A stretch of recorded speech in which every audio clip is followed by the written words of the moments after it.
Hello tech lovers, Milton 24/7 the king of tech থেকে সবাইকে শুভেচ্ছা এবং স্বাগতম।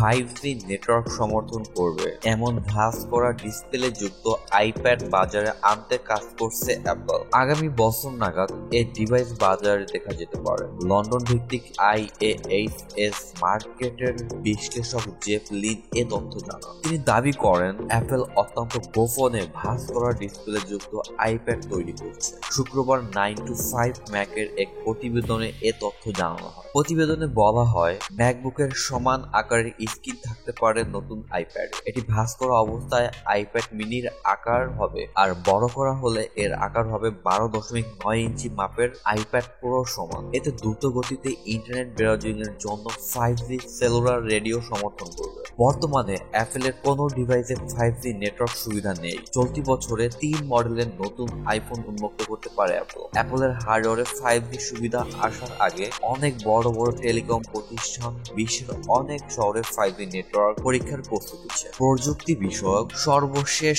আপডেট সবার আগে পেতে চ্যানেলটি সাবস্ক্রাইব করুন এবং পাশে থাকা বেল আইকনটি প্রেস করুন, যাতে আমি কোনো ভিডিও আপলোড করলে সাথে সাথে আপনি নোটিফিকেশন পেয়ে যান এবং আমার কোনো ভিডিও আপনি মিস না করেন। ভিডিওটি ভালো লাগলে লাইক করবেন, শেয়ার করবেন, সাথে কমেন্ট করে জানাবেন। ধন্যবাদ।